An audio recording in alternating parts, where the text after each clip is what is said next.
दोस्तों, एक युवा नागा साधु जिसका लंबा कद काठी और सुंदर गोरा छरहरा बदन, वह कुंभ मेले में घूम रहा था।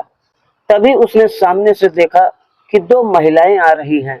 वह महिलाएं विदेशी थीं, इंग्लिश में बात करती हैं।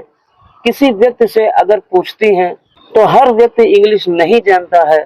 तभी वह महात्मा जो नागा साधु होता है उनके पास पहुंच जाती हैं और उस नागा साधु का नाम होता है रमेश गिरी। वो पहुंच जाता है और उनकी लैंग्वेज में सीधी सीधी बात करने लगता है। इंग्लिश में बात करता है तो वह कहती हैं, उनकी बात को समझता है और कहता है कि आप चिंता मत करो, जहाँ मुख्य जगह है वह पूरा कुंभ हम तुमको घुमा देंगे, आप बिल्कुल भी टेंशन मत लो। तभी दोस्तों वह महिलाएं उससे बहुत ही ज्यादा प्रभावित होती हैं और उसके साथ कुंभ मेला घूमने के लिए चली जाती हैं। घूमने के बाद और शाम को वो नागा साधु कहता है कि हम अपने डेरा पर जा रहे हैं, हम अपने डेरा पर रुके हैं। तो वो महिलाएं कहती हैं कि हम तो थोड़ा बाहर जाएंगे, क्योंकि उन्हें खाने पीने का कुछ अधिक शौक होता है। वह सब कुछ शराब भी पी लेती हैं और वगैरह वगैरह जो भी चीजें हैं वह सब खा पी लेती हैं। वह रसियन महिलाएं थी, यह काम करती थी। लेकिन जाने के वक्त वो नागा साधु उससे अपना मोबाइल नंबर ले लेता है, अपना मोबाइल नंबर दे देती है। और अपना मोबाइल नंबर जब वह उसे देती है तो साधु और वह लोग वहां से चली जाती हैं। प्रयागराज से थोड़ी दूर जाकर एक होटल है और होटल में जाकर के एक रूम लेती है। रूम में जाती हैं और खाना पीना होता है। उन्हें खाने का तो बहुत ही ज्यादा शौक था, जिस इच्छा से वह लोग खाना बनवा लेती हैं और एक महंगी वाली शराब भी मंगवा लेती हैं। दोस्तों, वो महिलाएं दोनों ही शराब जब पीती हैं, शराब पीने के बाद और जब उन्हें नशा होता है, तभी उस नागा साधु को जो रमेश गिरी था उसको फोन करती हैं। उसको फोन करके कॉल करने लगती हैं। अब जब कॉल करती हैं तो उस नागा साधु को कहती हैं कि तुम मेरे पास आ जाओ जितनी जल्दी हो सके, और उस होटल के अंदर चला जाता है। जब होटल में जाता है तो क्या देखता है कि जो महिलाएं दोनों होती हैं उनमें से एक महिला का नाम बारबी होता है और दूसरी महिला का नाम जैनत होता है। दोस्तों, जब वह नागा साधु दोनों को देखता है तो कुछ कपड़े उनके बदन पर होते हैं, कुछ नहीं होते हैं। वह देख करके उनको भौचक्का सा रह जाता है, लेकिन वो महिलाएं अपने पास बिठा लेती हैं उसको और उससे कहती हैं कि कुछ भी नहीं है, मैंने बस तुमको ऐसे ही बुलाया है। हम लोग अगर यहाँ पर आए हैं तो क्या आप हमारी सेवा नहीं कर सकते हो। तभी दोस्तों उस नागा साधु को शराब का पैक दिया जाता है, लेकिन वह नागा साधु जो होता है वह शराब पीने से मना कर देता है। कहता है कि मैं शराब नहीं पीता हूँ, लेकिन वह महिलाएं उसे जबरदस्ती उसको शराब पिला देती है। जब उसको शराब पिलाती है तो वह नशे में हो जाता है। जो उसके तन पर वस्त्र थे वह वस्त्र भी उतार देती है। कभी वस्त्र उतारने के बाद दोस्तों उस नागा साधु और उन दोनों महिलाओं के बीच में क्या होने वाला था, शायद आपने ये कभी कल्पना नहीं की होगी। दोस्तों, आखिरकार वह नागा साधु उन महिलाओं के साथ क्या करता है आपने कभी सोचा भी नहीं होगा। दोस्तों, कहानी बहुत ही इंटरेस्टिंग है, बहुत ही लाजवाब कहानी है। मगर कहानी को शुरू करने से पहले बस वही एक छोटी सी रिक्वेस्ट कि वीडियो को लाइक कर दीजिए और चैनल को भी सब्सक्राइब कर लीजिए ताकि हमारा हौसला बढ़ता रहे। दोस्तों, मैं हूं आपका दोस्त इरफान और आप देख रहे हैं इंडियन फील स्टोरी। तो ज्यादा बात ना करते हुए कहानी को शुरू करते हैं। दोस्तों, जो मैं सच्ची घटना आप लोगों को सुनाने जा रहा हूं, यह सच्ची घटना प्रयागराज महाकुंभ मेला की है। दोस्तों, एक लड़का जिसका नाम रमेश गिरी होता है, जिसके जीवन में आप लोगों को लेकर चलते हैं कि इसका बैकग्राउंड क्या था, इस लड़के ने अपने जीवन में क्या क्या कर रखा है, अपने जीवन में क्या क्या कर रखा था जो नागा साधु बन गया था, जिसकी उम्र लगभग 27 से 28 वर्ष की होती है। रमेश गिरी जो था वह प्रयागराज के पास ही एक गांव था, उसी गांव का रहने वाला था। और इसके पिता जो थे, जिसका नाम धर्मवीर सिंह था, ये एक कपड़े की दुकान करते हैं। इनका धंधा बहुत ही अच्छा चलता था। लेकिन दोस्तों, अचानक से ये होता है कि किसी प्रकार से फॉल्ट होने की वजह से, शॉर्ट सर्किट जलने की वजह से इसके उस क्लॉथ रूम में आग लग जाती है। कपड़े सारे जो होते हैं वह जलकर राख हो जाते हैं और जो उसके पिता धर्मवीर सिंह होते हैं वह फुटपाथ पर आ जाते हैं। फुटपाथ पर जब आ जाते हैं, गरीबी हो जाती है, सब कुछ जलकर राख हो जाता है।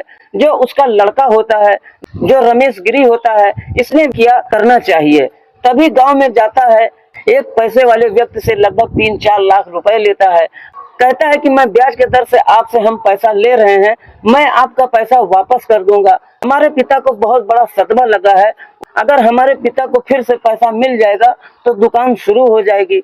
दोस्तों उसके बाद जो लड़का होता है वह सोचता है, पैसा लेता है, लेकर अपने पिता को देता है और उनकी दुकान खुलवा देता है। दोस्तों दुकान खुलवाने के बाद महीना 2 महीना होते हैं, जिससे पैसा लिया था वह व्यक्ति इसके घर पर मांगने के लिए आ जाता है। दोस्तों इसके घर पर आता है और उससे पैसा मांगने लगता है। पैसा जब मांगता है तो कहता है कि रमेश पैसा चाहिए मुझे, तुमने जो कहा था अब इससे ज्यादा दिन हम नहीं रुक सकते और जो पैसा मेरा है वह पैसा मुझे दे दीजिए। लेकिन जो रमेश गिरी होता है वह कहता है कि मुझे समय दीजिए, क्योंकि इतना पैसा मैं एकदम से इतनी जल्दी नहीं दे पाऊंगा, क्योंकि हमारी दुकान में जो है अभी घाटा लगा हुआ है। पता तो सबको हो गया था, लेकिन हमें तो डर था कि कहीं दिल का दौरा न पड़ जाए हमारे पिताजी को। अच्छा किया जो आपने पैसा दे दिया और हमारी इज्जत का मान सम्मान रखा और कहा आप चिंता मत करो, कुछ समय के बाद आपका पैसा मैं पाई पाई तुम्हें लौटा दूंगा। दोस्तों उसके बाद वह चला जाता है, लेकिन अब सोचने लगा क्या करना चाहिए, इतना सारा पैसा कहां से हम लाकर उसको देंगे। लेकिन दोस्तों उसके 2 दोस्त होते हैं, उससे कहते हैं कि एक बहुत बड़ा पैसे वाला है, वहां चलो, वहां से आज कुछ चोरी करते हैं, कुछ पैसा हाथ लग जाएगा तो हम भी परेशान हैं, तुम भी परेशान हो, यह मुसीबत दूर हो जाएगी। दोस्तों जो 2 लड़के होते हैं और ये होता है 3 दोस्त मिल करके, एक पैसे वाला व्यक्ति था, वह अपने घर से बाहर गया हुआ था, उसका सब कुछ एक इसके दोस्तों में उसके बारे में पूरी जानकारी थी, तो उसके घर पर ये लोग जाकर चोरी कर लेते हैं। चोरी करने के बाद लगभग 10, 12, 14 लाख रुपए इकट्ठा कर लेते हैं और वो वहां से उसके घर से निकल आते हैं। लेकिन दोस्तों जो उसने पैसा लिया था बराबर बराबर सब हिस्से में बांटते हैं और वह चोरी करके जिससे पैसा लिया था उसका पाई पाई चुका देते हैं और उसका कर्जा चुकाने के बाद दोस्तों इसके ऊपर FIR हो जाती है, क्योंकि पता भी लग जाता है कौन कौन गया था जिसके घर पर चोरी की थी।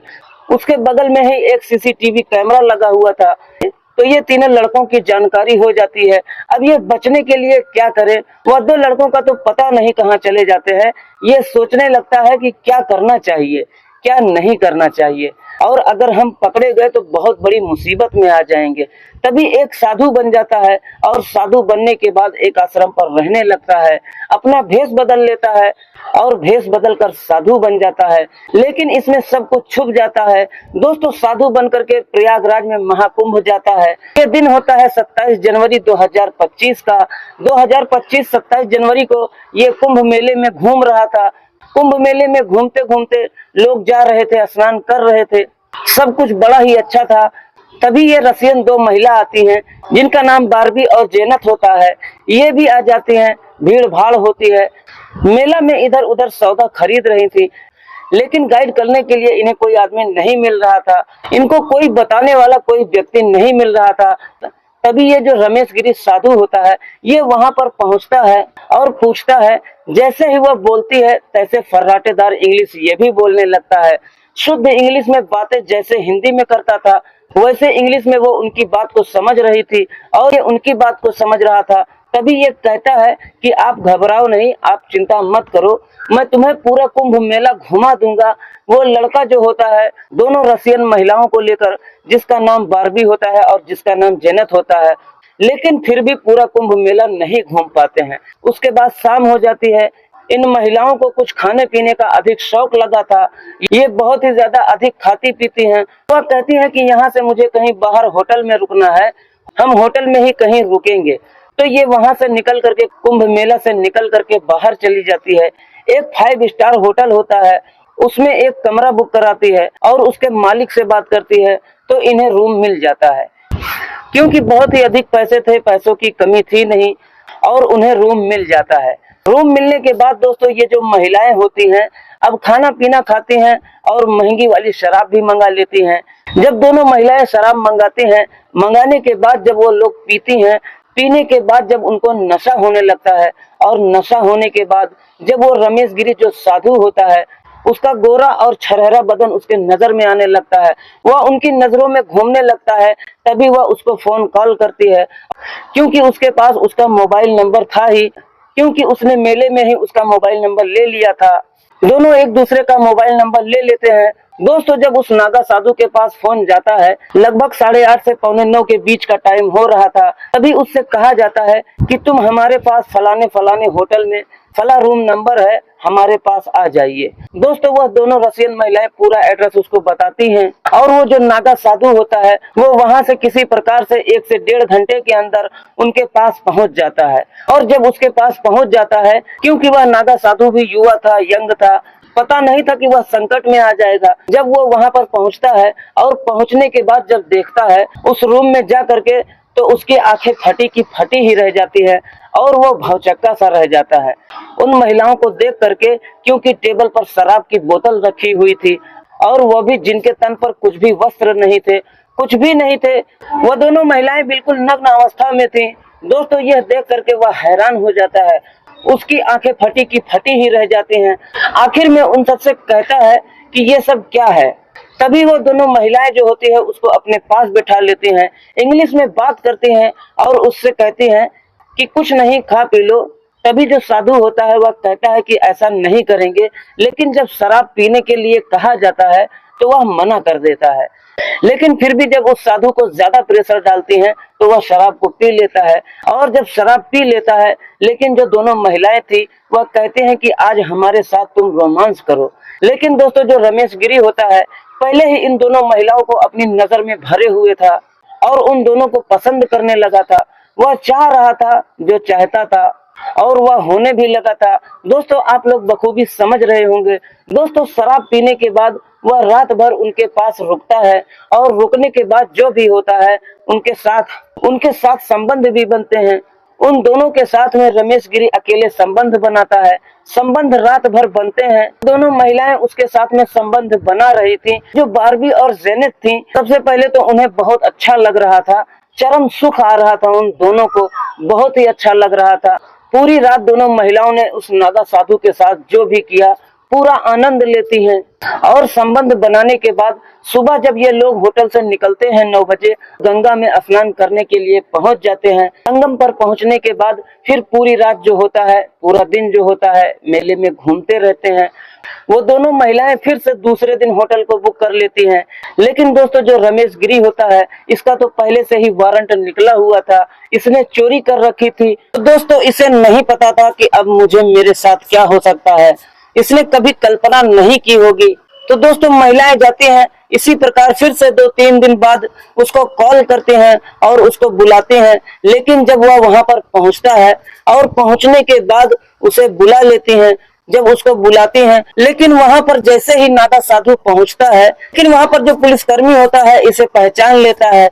ये रूम के अंदर तो चला जाता है, लेकिन पुलिस वाला जो होता है इसे पहचान लेता है और शक के आधार पर पुलिस वाले को फोन कर देता है। दोस्तों जब पुलिस को फोन करता है तो फोन करने के बाद 15 से 20 मिनट में वहां पर हाजिर हो जाती है और उसका जो एड्रेस था, जो रूम नंबर होता है, उस रूम में जा पहुंचता है।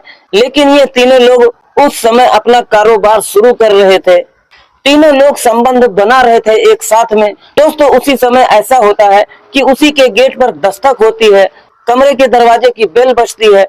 तभी वह थोड़ी देर के बाद आता है, वही रमेश गिरी जो नागा साधु था। जैसे ही गेट खोलता है और पुलिस वालों को देखता है तो उसके पैरों तले जमीन खिसक जाती है, अब ना इधर का ना उधर का। तभी पुलिस जो होती है, उनके साथ में लेडीज पुलिस भी होती है, उन महिलाओं को और साधु बाबा को गिरफ्तार कर लिया जाता है।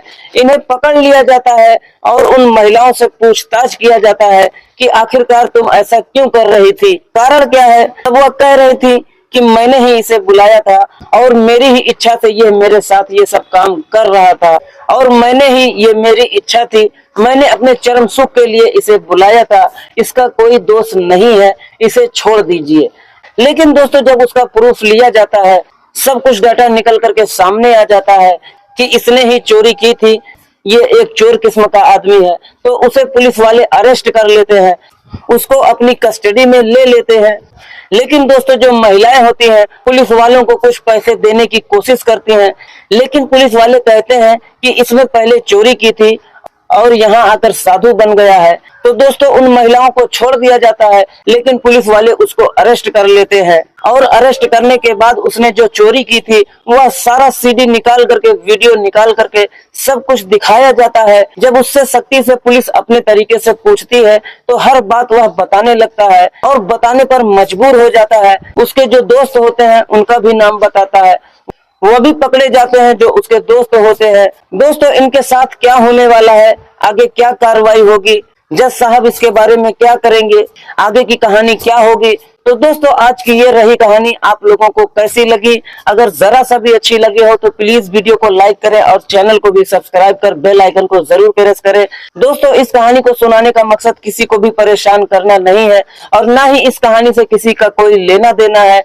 दोस्तों इस कहानी का सुनाने का मतलब बस यही है, आप लोगों को जागरूक और सचेत करना है। तो आज की कहानी बस यहीं तक, मिलते हैं किसी और वीडियो में किसी नई कहानी के साथ। जब तक के लिए आप अपने और अपने परिवार का ख्याल रखिए। जय हिंद, जय भारत।